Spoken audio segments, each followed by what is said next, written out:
Time now for our Rants and Raves of the week, starting with, appropriately enough, Kelly Crossley. Kelly, what do you got? This follows exactly out of the Bill Simmons conversation, because I think there's different behavior often in these scenarios. Back to what Joanna said about how it's being handled in a win-win situation for stars. So if you think of Bill Simmons as a star, then Fareed Zakaria is a star. So I have a rant against how CNN is handling him, because the two guys who call themselves under the title Our Bad Media did, as we discussed last week, chapter and verse, and I mean chapter and verse, of words, phrases, sentences, whole documentaries, obviously lifted, copied, whatever language you want, by under Zakaria's aegis.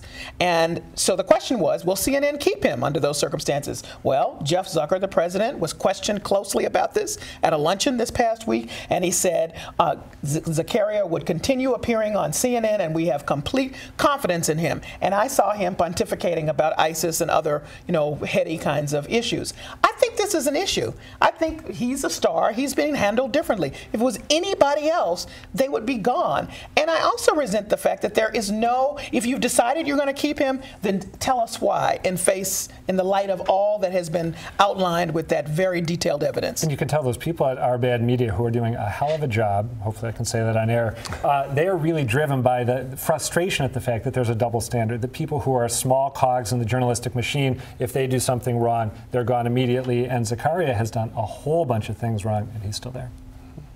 So we have, I believe, Roy in our number 2 slot. Okay. Roy, well, I have a rant as well for Boston news organizations in general, but because we expect more of the Boston Globe, I'll kind of target it at the Boston Globe. The story about Governor Patrick firing the 2 people from the State Sex Offender Registry Board, whom he had appointed years ago, appeared in the Globe. It was both in the Herald and the Globe on Monday. A very complicated story where Governor Patrick said that one of the factors in his axing these 2 people related to their activity when Governor Patrick's own brother-in-law had been convicted of spousal rape of Governor Patrick's sister.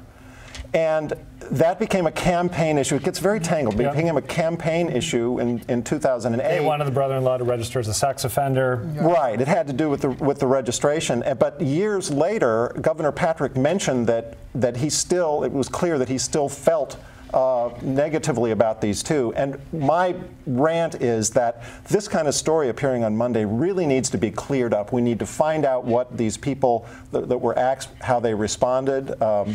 Sandra Edwards, we need to hear from her. We need to hear from more people. Let's see more from the Globe. Next up, we've got Joanna Weiss of the Boston Globe. Joanna, what's your rant or rave? My rant is against Forbes.com, which has a vast army of freelancers and apparently so little control over them that they briefly posted a column that was by an MIT grad who was on the board of his fraternity. It was titled, "Drunk Female Guests Are the Gravest Threat to Fraternities." And it was full of so many offenses on so many levels that it was pulled very quickly. But of course, Twitter and Google Cache remembers all. So lots of people had a chance to see it. Do they have one of those disclaimers saying Forbes is in no way responsible for the content that we're posting? I think they do, and I believe the way they operate is that they have these freelancers, and part of the contract is that they don't vet. But this is the reason why you probably ought to vet. Yeah. All right, Josh Benton. You could either think of this as a rave for the city of Boston for being lucky, or a rant against Aaron Kushner. Aaron Kushner is a wealthy individual who was one of the people who was thinking about buying the Boston Globe. He did not end up with the Globe, as we now know. He instead ended up with the Orange County Register. And he has been spending much of the last few months making a series of very bad decisions that are putting the journalism in that part of the country in a bit of jeopardy. He decided a few months ago to start a new newspaper because, of course, 2014 is a great time for starting new print newspapers, called the Los Angeles Register. He was very excited about it. It was going to be a big part of his business. He decided earlier this week let's just shut it down after giving it a few months to work.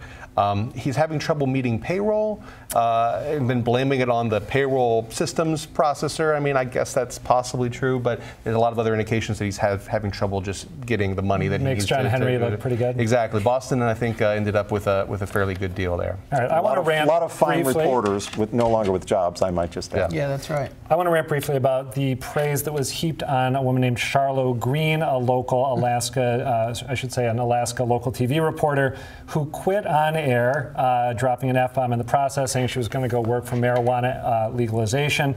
She was treated like some sort of martyr for good journalism for reasons I can't really discern. I thought that her quitting was infantile.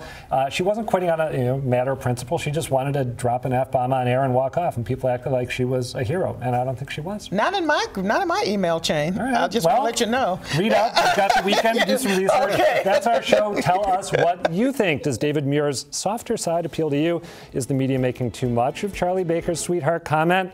Weigh in on our website, beatthepress.org. You can also catch up on past episodes or watch any of this show you may have missed. I'm Adam Riley, and for Emily Rooney, thanks for joining us.